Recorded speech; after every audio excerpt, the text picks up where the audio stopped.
अस्सलाम वालेकुम। प्रीवियसली हम एरे के 3 ऑपरेशन पढ़ चुके हैं, ट्रैवर्सिंग, सर्चिंग और किस तरीके से इंसर्ट कर रहे थे हम पर्टिकुलर इंडेक्स पे। आज हम एरे का 4th ऑपरेशन स्टार्ट करेंगे, how to delete an element from that array. ठीक है, अच्छा डिलीशन के लिए हम जैसे कि जब हम इंसर्शन पढ़ रहे थे मैंने बताया था आप लोगों को कि एरे के अंदर एरे का साइज है 8। ठीक है, वही एरे है जिसका नाम है नेम। इस नेम नामी एरे के अंदर इसका साइज है 8, but total number of elements जो इस एरे के अंदर मौजूद है वो है क्या, 7 एलिमेंट्स आर प्रेजेंट। अगर हम इंसर्ट करेंगे तो हम एक और वैल्यू इंसर्ट कर सकते हैं क्योंकि इसमें एक वैल्यू की स्पेस मौजूद है। ठीक है, लेकिन हमें डिलीट करना है। ठीक है, डिलीट करने के लिए अब इसने कौन सा एलिमेंट डिलीट किया है, इसने सेकंड इंडेक्स वाली वैल्यू डिलीट की है।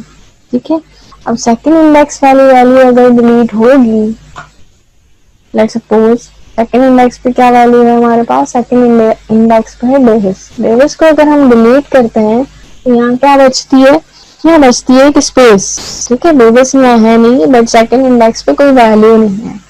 सेकंड इंडेक्स पे कोई वैल्यू नहीं है तो क्या करें, जो थर्ड इंडेक्स वाली वैल्यू है उसको मूव करेगा सेकंड इंडेक्स पे। ठीक है, और जो फोर्थ इंडेक्स वाली वैल्यू है उसको मूव करे थर्ड इंडेक्स पे, जो फिफ्थ इंडेक्स की वैल्यू है उसको मूव करे फोर्थ इंडेक्स पे, so on and so fourth. Means जो भी एलिमेंट डिलीट हो रहा है वो एलिमेंट डिलीट होने के बाद बाकी सारी values one shift upward move हो जाए। ठीक है, ये है डिलीशन। जब हम इंसर्ट कर रहे थे किसी पर्टिकुलर लोकेशन पे, हम उस पर्टिकुलर लोकेशन पे जो आइटम था उसको इंसर्ट करने के बाद बाकी सारी वैल्यूज को मूव कर रहे थे वन शिफ्ट डाउनवर्ड। यहाँ पे क्या करेंगे, जो भी वैल्यू हम डिलीट करेंगे, जो भी आइटम हम डिलीट करेंगे, डिलीट करने के बाद वन शिफ्ट अपवर्ड मूव करेंगे। ठीक है, जैसे अगर मैं फर्स्ट इंडेक्स वाली वैल्यू डिलीट करूं, ब्राउन नेम को डिलीट कर दूं, फर्स्ट इंडेक्स पे कोई वैल्यू नहीं है, तो डेफिनेटली सेकंड इंडेक्स वाली वैल्यू मूव होके आएगी कहाँ, फर्स्ट इंडेक्स पे। थर्ड इंडेक्स वाली वैल्यू मूव होके आएगी सेकंड इंडेक्स पे, फोर्थ इंडेक्स वाली थर्ड पे, फिफ्थ वाली फोर्थ पे और सिक्स्थ वाली फिफ्थ इंडेक्स पे। फिर जब हम एरे को प्रिंट करवाएंगे तो ये 5 नेम्स प्रिंट होंगे। ठीक है, इसी का ही एल्गोरिथम हमारे बुक में दिया हुआ है जो यही ऑपरेशन परफॉर्म करता है, किसी पर्टिकुलर इंडेक्स पे से एक आइटम को डिलीट करता है। ठीक है, डिलीट करने के बाद जो स्पेस है उसको फिल आउट करता है बाकी सारे एलिमेंट्स को मूव करके। ठीक है, तो क्या एल्गोरिथम है, उस एल्गोरिथम को पढ़ लेते हैं।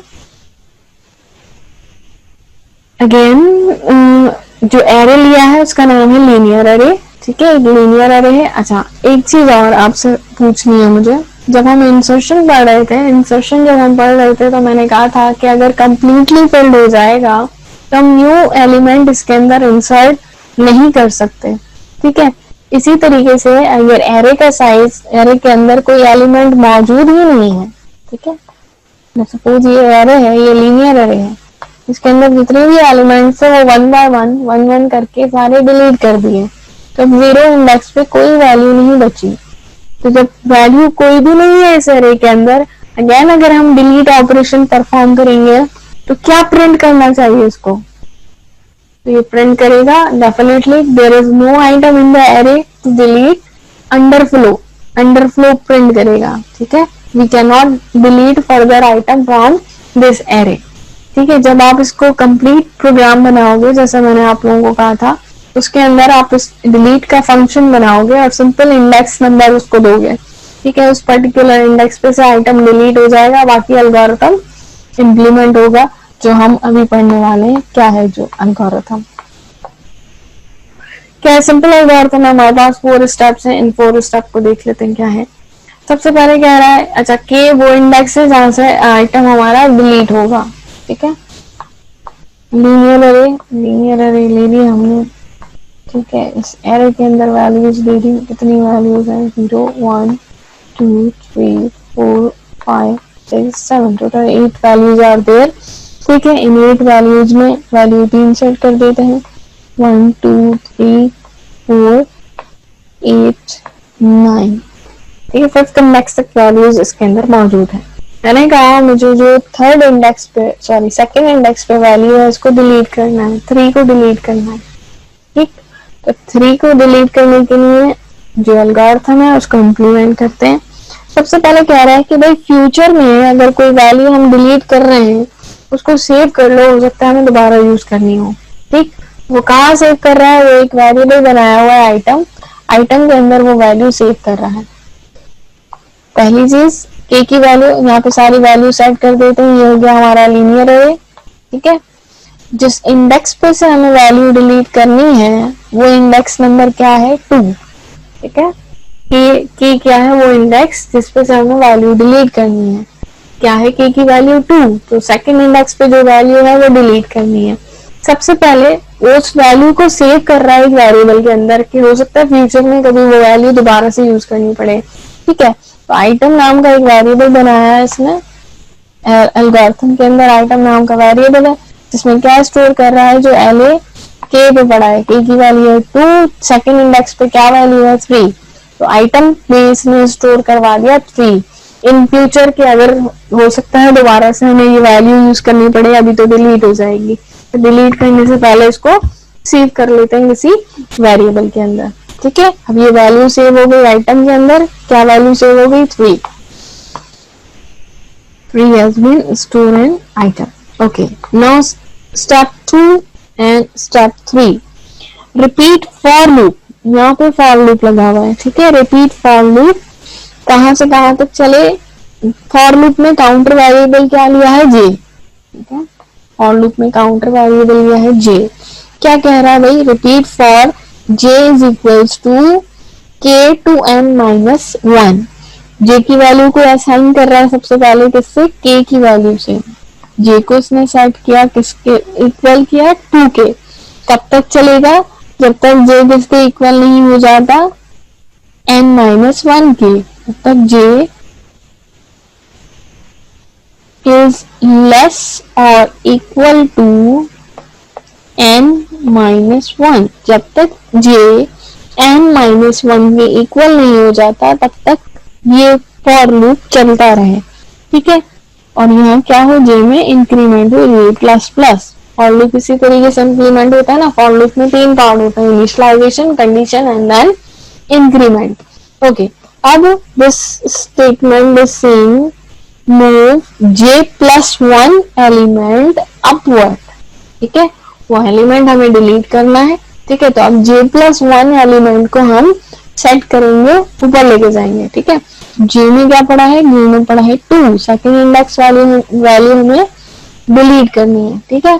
तो 2 प्लस 1 LA 2 प्लस 1, चलिए j प्लस 1 पे जो वैल्यू है उसको सेट करो किस पे, LA j पे, ठीक है। j की वैल्यू है 2, तो LA 2 plus 1 LA third index पे जो वैल्यू है वो वैल्यू मूव कर दो LA सेकंड इंडेक्स पे, ठीक है। थर्ड इंडेक्स पे क्या है भाई, थर्ड इंडेक्स पे हमारे पास 4 को मूव कर दो किस पे, सेकंड इंडेक्स पे। अब सेकंड इंडेक्स की वैल्यू भले ओवरराइड हो जाए, सेकंड इंडेक्स की वैल्यू हमने ऑलरेडी सेव करवा दी है किसमें, आइटम वेरिएबल के अंदर, ठीक है। आइटम में उस सेकंड इंडेक्स की वैल्यू सेव है इन केस ऑफ फ्यूचर अगर हमें यूज करना हो तो, ठीक।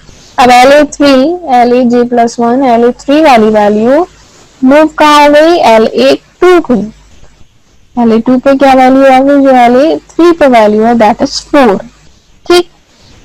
j में इंक्रीमेंट हुआ, j की वैल्यू हो गई j प्लस 1, 2 प्लस 1, j की वैल्यू हो गई क्या 3, कंडीशन चेक करेगा 3 इज लेस और इक्वल टू n माइनस 1। अच्छा n क्या है, n वो वैल्यू जितने नंबर ऑफ एलिमेंट्स इस एरे के अंदर मौजूद हैं, ठीक है। कितने नंबर ऑफ एलिमेंट्स मौजूद हैं, 5 माइनस 1, लूप कहाँ तक चलेगा 4 तक, जब तक j किसके इक्वल नहीं हो जाता, 4 के इक्वल नहीं हो जाता, ठीक है।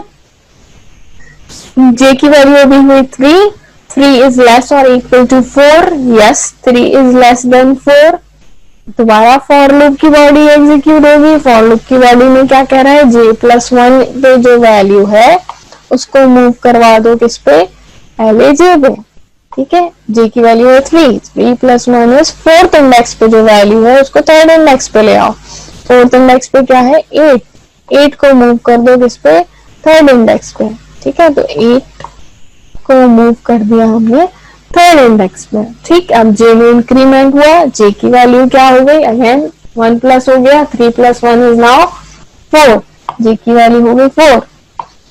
कंडीशन चेक करेगा, 4 is less than 4, no 4 is not less than 4 but 4 is great, 4 is equal to 4। ठीक है, कंडीशन हो गई ट्रू।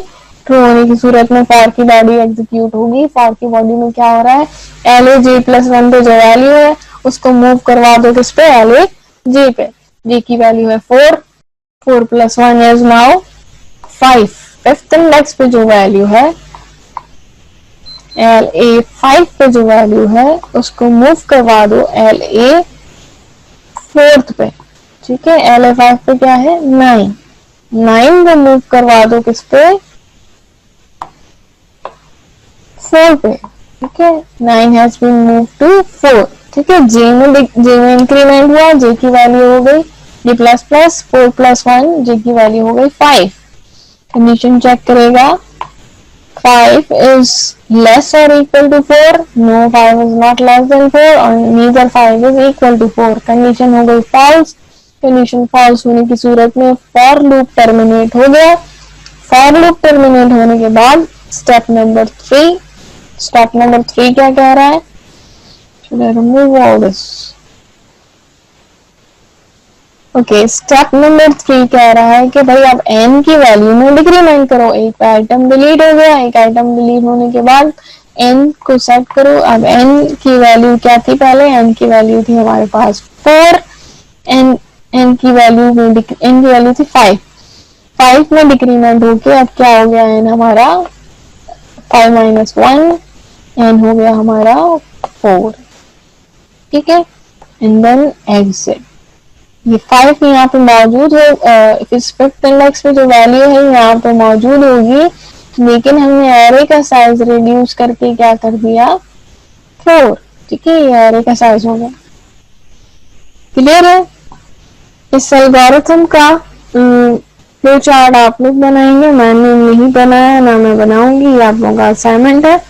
इसको इम्प्लीमेंट मैं करवा रही हूँ आप लोगों को सी लैंग्वेज में। ठीक है।